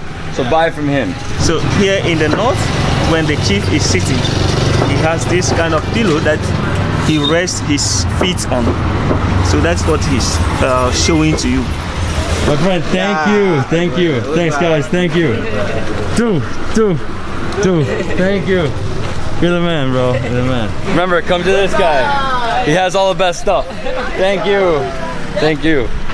I would buy more sandals like for my kids, for my wife, but I just don't know their sizes. He does have, you know, kid sizes, females, males. It's a huge mix. I mean, a bag that's full. Each bag has a different product and you can go shopping in there forever. One of my favorite experiences, seeing that. Beautiful. Take care, bro. Thank you. Next is the markets. We are going to start from Pikona Hotel and walk through the central market of Tamale to the culture center. Is it big? It's big. Big and busy. It's always big and busy. I love it. You cannot compare it with Mokala in Accra or KJTR in Kumasi. Yeah, obviously smaller population, right? 1 million people here. Down in, I think it's 2.2 in Kumasi and 3 million in Accra, right? It slowly gets bigger and bigger. And this is the city. Right in front of us, we have a mosque at the very end. Over here, we have a lot of different vendors. We have food vendors, we have waakye, we have seamstresses. So this big city is more of a rural city, okay? You would think you're just in a huge town going through here, but it never ends. It expands and expands and expands. We've driven like 4 streets and I feel like nothing's changed. It's all the same. Now this part of town is alive. It's like 1 billion tuk-tuks. This is the city of tuk-tuks. I haven't seen this many in any other city in Ghana. The tuk-tuk remain the big taxi or means of transport within the city. And over here is the market? Yeah, it's part of the entire central market. Wow, so many things. They have like farming equipment, they have yams, clothing, and here is Picorna restaurant and hotel. From here we walk. Muniru Cosmos, yeah. Let's do this. National Vice President, Tour Guides Association of Ghana. I love your hat. I'm getting one. Look at me. I'm boiling. Let's go. Okay. Try to navigate through here. Too many tuk-tuk, people, motorcycles. Oh my god. A few items here, like the snail. We have the ground hornbill. We have crocodiles. Yeah, so basically animal stuff, right? This is a porcupine, right? Yeah. Very, very wild. Over there, massive snails. Look at this snail. Oh, this is what I ate the other day. Yeah. The same thing, right? Huge. Incredible. Oh man, look at that. So basically he has a lot of wild animals. The snail, the hornbill, porcupine. He also has elephant skin. A little wild. Crocodile skin too. They use it for some rituals. These colors are used for some rituals. Some of them are medicinal, but from a spiritual angle. Because for us, Africa, before we had the orthodox medicine that we have now, when you are sick, they go to a spiritualist. The spiritualist find out what caused your sickness and then what will heal you. So what will cause your sickness, will be found, just like we do in the orthodox sickness, take you to the lab. Here they also spiritually check up. As you are sick, this is the cause and this is the remedy. So some of the remedies can be found here. This market is spread out all over the place, okay? So it's a little different from the ones that we saw in Kumasi and in Accra. Here, you have the yam section, you have over here some food, over there we have the medicine guy. So it's spread out throughout Tamale. That's where we're going, and this is called the Abu markets. Reputed to be the new markets. There's the old market ahead, so we'll pass through that place too as well. But this is the new markets, Abu markets. Hello, how you doing? Nah. Here we have some hats, traditional hats. Yes. Amazing. The shiny head is covered. Oh, my shiny head's covered? Is it cool? What do you think? It's good color? Yeah, it is. You like the color? Yeah. I don't know. Let me see. Let me see the other colors. I don't know. I'm gonna try this one on, guys. So it's a little tight. It's not so easy. But you have to like do it over like that, right? I look good? I look good? I don't know. There's so many colors. Like even this one's beautiful. So it's traditional here in Tamale, right? Yes. Traditional. You won't find this anywhere else. I haven't seen any other hats in any other city. Only in Tamale. Let me see. I like them all though. All the colors are beautiful, man. Green, red. This one's like white and blue, right? Really nice. It has a flower. I take it 20. Thank you. Thank you too. Take care. Yeah, thank you too. Take care. Our next vendor here has basically the same stuff. All medicine. Yes. Wow, look at this. Small crocodile. Oh man. Can I grab it? Is it okay if I see it? A crocodile. Whoa. And he has crocodile skins here. What else he have? He has the claw. This is wild. Over here. What is this? From what? Watok. Warhog. Watok. The one you saw at the park. Yeah. So it's the warhog's like tusks, right? So most of the animals that you see here on the stand, some are dead naturally before they can pick this part or the other part to use it for rituals or for medicinal purposes. So they're not going out hunting them for this. They just find them as roadkill, basically. And over here we have the tailors, right? These Yes, guys are designers. They are really designers. They get the strips and then they stitch them into hats, smokes, cloths, and different kinds. For instance, like this. This is smokes. This one like this is the trousers. Okay. You know about history? Yeah. And they also have hats here. They have a few different styles. They have one like mine. Yeah. But they have one like yours too, which is like a short hat. And then he's sewing, right? He's sewing it together. Doing that is a short hat. Oh wow, he's doing it right there. By hand. Yeah, by hand. By hand. Yeah. Thank you. Thank you guys. Thank you. Every single shop here has hats, right? They all have beautiful hats. Wow. Look at this one. And this one goes over your whole head, right? This one is different. This one, similar. Yes. So it's like that. Okay, so this is a style, huh? Yeah. This is like the style that's not going out of style. No. This market's very different from the one at Accra and Kumasi. It's way more spread out, but now it's become more congested, right? Over here to the right and the left, we have a lot of different beans, a lot of fruits. So we have millet as well, we have beans, we have rice. All local rice. All local rice. Palm kernel and oranges. They are all not produced here. They've been brought from the south. Well, the kernel, that one, we've seen them make the butter from That's that. right, yes. Yeah. A chicken market is where people come to shop for chicken, guinea fowl, turkey, ducks, and so on. And it's a huge market for the people. See the guinea fowl? You've eaten some before? Have you eaten the guinea fowl? Yeah, I've tried it. That's right. This is the crab. So a guinea fowl is a type of bird from the wild. It's, you were saying it's sweet and it's gamey. This is a chicken coop. If you want to transport a live chicken, you put it here. Okay, so walking through here, there's more chicken, more guinea fowl, and there's turkeys over here. Oh, massive turkey. So many guinea fowl. I mean, I've never seen this many guinea fowl at a market before. I'm guessing there's a lot in the area, right? Plenty. Are we gonna eat that today with fufu? Guinea fowl and fufu? Probably. Too many guinea fowl. Look at this. And they're really scared. They're not like chickens. Chickens stay here. Ducks stay here. Guinea fowl fly. Oh, I need to cover my nose. Smells. So many. Poultry everywhere. My friend. Hey. All right, guys. I'm gonna try some papaya. Right? Good. It's 1 CD each. So for $1 you get 5 of these, right? So you basically get an entire papaya. Let's try it. Very crunchy. Yeah, I think it's not ripe yet. I think it's just like right there, about to be ripe. Usually it's soft when I eat it. It's a little hard. People everywhere. Whoa, they're sewing right in front of us. Just left the market. More guinea fowl being boiled. What an insane array of smells, flavors. Where we're going now is the meat market, where they slaughter sheep, goats, cow, and then they sell the meat. That's what we're doing now. This is the butcher shop. We got 10 butchers, and every second some new client comes in and orders something. They have beef. I think they have lamb and goat as well, right? Yes. Yeah, so you order, they cut it up for you. Just be careful. When he's cutting, things are flying in the air. And I love the sound. Yeah, watch out, it can hit you in the eye. But I love the sound.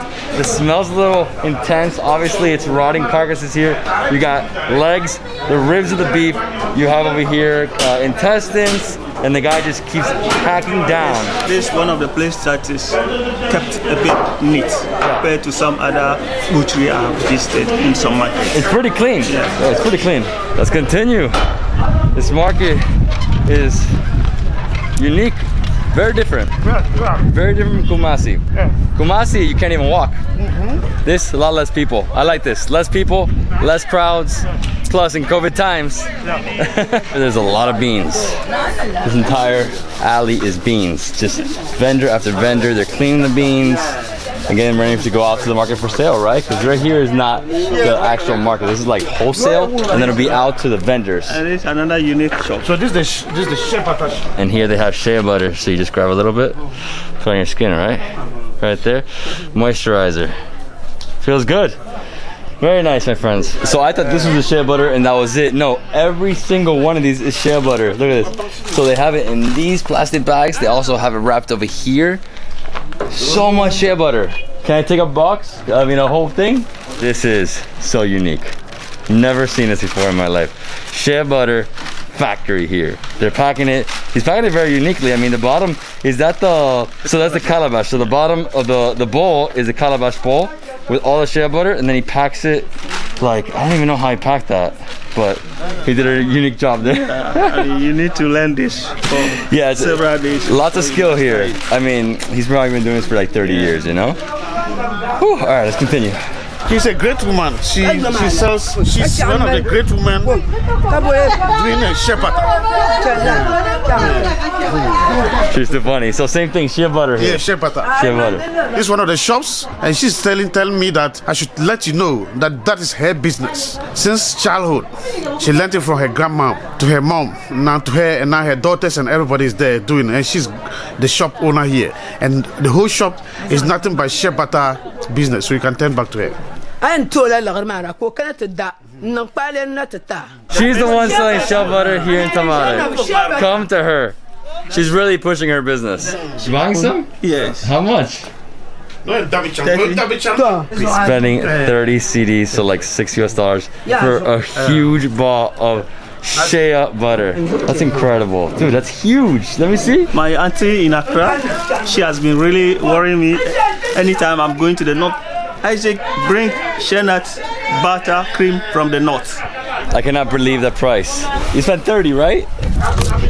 Wow, it weighs so much. Oh my gosh. Here there's like 7 women pounding the fufu. Look at this. So here the ladies are making fufu. There's 6 ladies at one time pounding the fufu. And over here they have the modern version, which is basically just putting it into a machine and it comes out, right? They're also making a bunch of different soups. Over here's the light soup. This one has like a bunch of different organs, different things in it. What is it? Whoa. What's in there? Looks like tripe, like stomach, intestines. Looks really good. And I thought it was only one area. It's like, it's never ending. Look how many. Just never ending pots. Everybody doing the same thing though, right?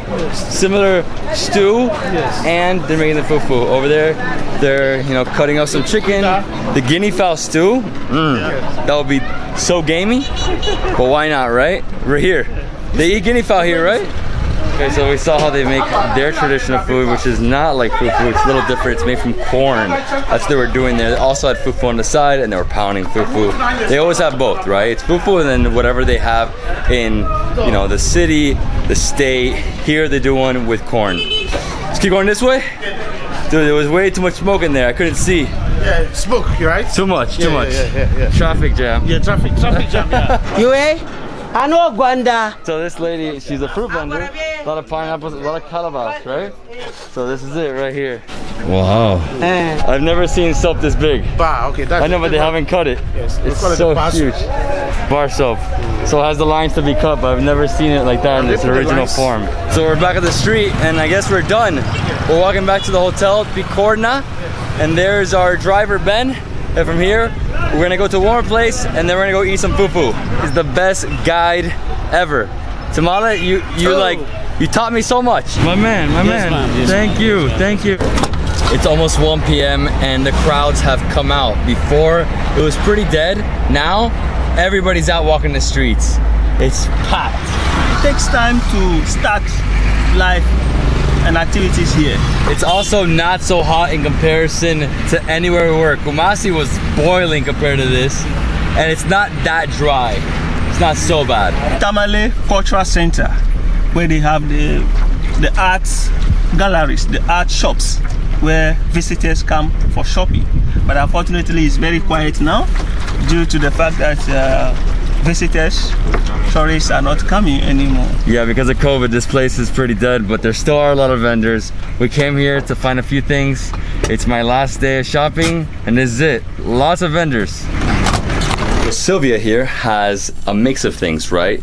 She has baskets, wood carvings. She has the map of Africa, the map of Ghana, which they used to make dresses like this. Yeah. And women also make the similar thing, but a bit longer.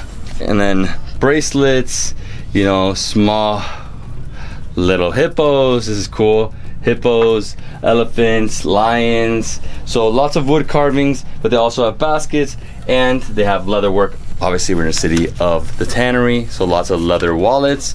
What I was looking for was a beer opener. She has this one, which is like wood with the opener on top, but I saw one with brass that I was really interested in. Lots of good stuff here, my friend. This is too much. I would buy your whole shop, but I have no way to take it home. Look for a big car. A big car? Yeah. I need a big plane. Thank you. Thank you. too. Thank you. Yeah. So there's the shop, Adongo Artworks. Every shop is very similar, but some have different products. No way, you found it. And here they are, guys. So these are beer openers. I like these, but I don't really understand what it is. So it's like a turtle and a croc or something. This one's cool. How much, my friend, for this one? 35. 20. 100. Okay. 100? Yeah, sure. I'm buying 4 bronze beer bottle openers. Really cool designs. His cousin makes it. He charges usually 35, but I'm buying 4 for 100. Nice deal. Thank you for negotiating. And I'm done with the cultural center. It's a great place to go shopping. They have a lot of leather stuff. They have baskets, wood carvings, those bronze beer bottles I just opened. And now we're going right here to find some fufu. Another fufu. Yeah. My last one. No, maybe tomorrow you'll get another. Maybe. We're trying to find a fufu place, but unfortunately right now the one that's making it is taking a little time, so we're gonna head out, look for one near the airport. Have to fly to the airport. I'm taking off in about 2.5 hours. So Isaac, is all Tamale like this? Is every single house is just one story? Because I don't see any like 2 or 3 story buildings. No. This is the heart of the town. But if you move to the outskirts, you begin to see those story buildings spreading up. In fact, Tamale is the most fastest growing city now in Ghana. No way. Yeah. So there's also like a CBD area, right? With towers and stuff? Yeah. Okay. And so there's just the old town where we are now. The heart of the city, the beating heart, right? Right here. And we're going straight towards the airport. You said 30 minutes, right? Let's see if I can have some lunch around here. No one wants to have fufu. I mean, what's happening? We just saw mad people making fufu and now we can't see any serving fufu. We'll see. I'm sure we'll find one. There's like a billion fufu joints in Ghana. So we're about 5 minutes away from the airport. We stopped at this gas station to get some fuel, and right here there's a chop bar. Let's see if they have fufu. If not, they might have some rice, some bitters. Oh, they have fufu. Yes, that's big. I guess it's good. Okay. How much? Thank you. It's a lot. Look at this. Fufu with peanut soup and chicken. So every time you eat fufu, you gotta wash your hands. So they always have this, right? So soap, some water.